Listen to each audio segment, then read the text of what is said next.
Paul speaks of Christ as the icon of God. The word icon comes from the Greek word ikon, which means image. Christ is the icon of God. And the whole New Testament is written on the basis that if you want to know what the eternal God is like, you look at Jesus and see. In the West, religious art was placed on the windows of a church or cathedral. In the East, in the Orthodox, the windows were left quite plain, and the walls were covered with religious art.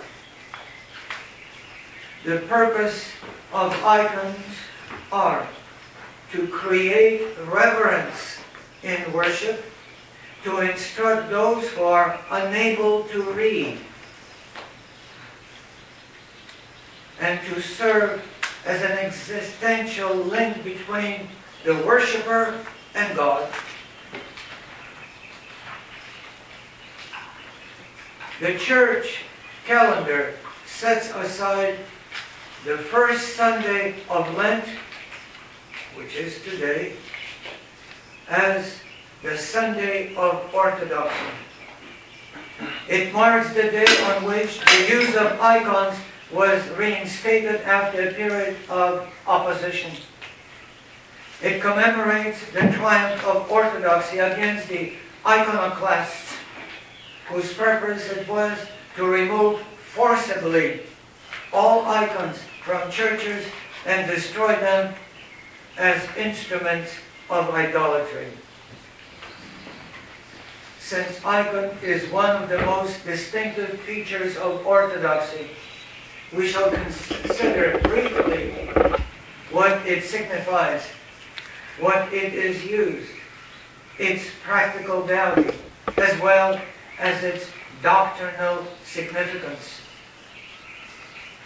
Orthodox Christians do not worship icons. They merely reverence or venerate them as symbols. In the 7th century, Leontius wrote, "When the two beams of the cross are joined together, I adore the figure because of Christ, who on the cross was crucified.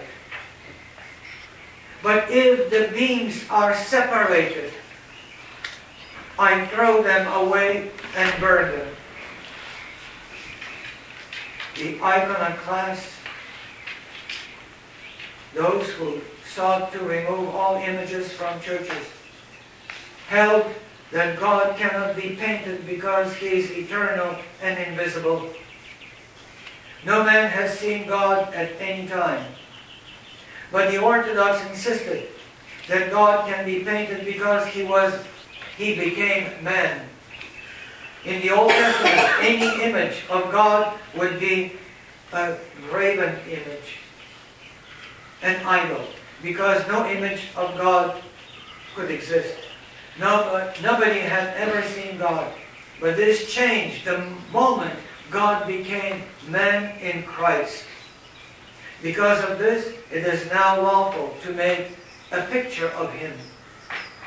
Those who were denying the icon of Christ were denying the truth that He had become man. In other words, they were denying the very basis of our salvation. God becoming man in Christ. Thus, what we really commemorate on the first Sunday of Lent in the Orthodox Church is not controversy about religious art, but about the incarnation of Christ and the salvation of men. The Seventh Ecumenical Council stated that the Church, even though she may depict the Lord through art, in the human form must not separate in the representation Christ's flesh from his divinity.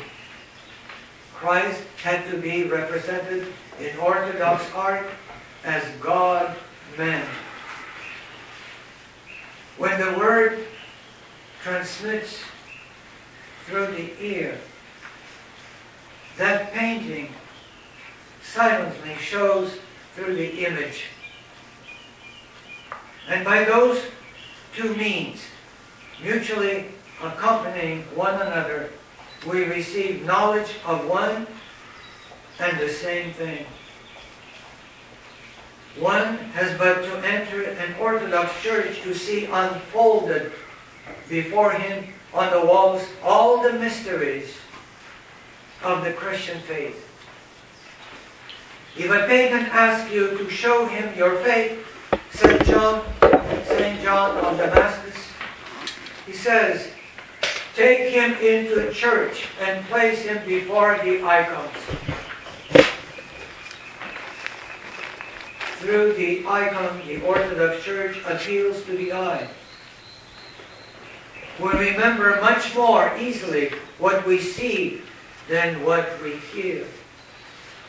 The icon is more even than a means of instruction. It is, in effect, a sacrament. For an icon is not fully an icon until it has been blessed by the priest in church. Then it becomes a link between the human and the divine. It provides an existential encounter between man and God. It becomes the place of an appearance of Christ, provided one stands before it with the right disposition of heart and mind. It becomes a place of prayer. An icon participates in an event it depicts and is almost a recreation of that event existentially for the believer. By the blessing of the icon of Christ, a mystical meeting of the faithful and Christ is made possible. Many icons are regarded as wonder-working. These are considered to be the icons par excellence. Standing in an Orthodox church whose walls and ceilings are covered with icons of Christ and the saints, the worshipper does not feel alone. He experiences the communion of saints. He experiences a fellowship with Christ and the saints. He is made to feel that he is a member of the family of God.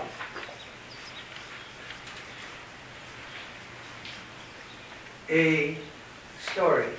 A Japanese girl in an American college was invited to spend the Christmas holiday with a classmate.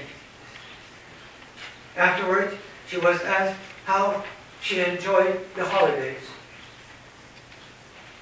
Very well, she replied. But I miss God in the home. I have seen you worship God in your church. And then she says, in my country, and that's a Japanese girl, in my country, we have a God shelf, so we can worship our gods, not capital letter, in our homes. Do not Americans worship their God in their homes?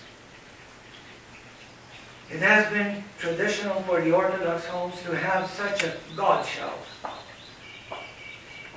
in the form of an icon with a votive light burning before it. This serves a reminder of God's presence in the home and as a center for the family prayer. In the old Russia, before the revolution, for example, every house from the great winter palace of the Tsar to the hut of the peasant had an icon shelf, an icon of Christ or the Virgin Mother. At that time, no Russian home was a home unit. It was consecrated by the icon.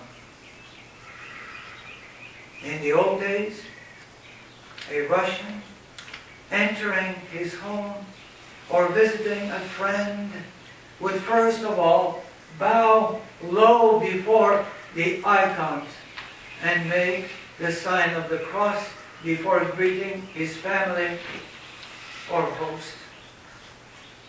The icons symbolized God's presence. They were a constant reminder of the supernatural life and appeal to morality and conscience. It is difficult to lie, to cheat, to be brutal in front of an icon. The communists in the Soviet Union did all they could to tear away the icons from men's homes, to deprive them of the image of their God, and to stifle the conscience of people. The iconoclasts and then the Protestants did the same in a different way. For that, they will all be anathematized today after liturgy.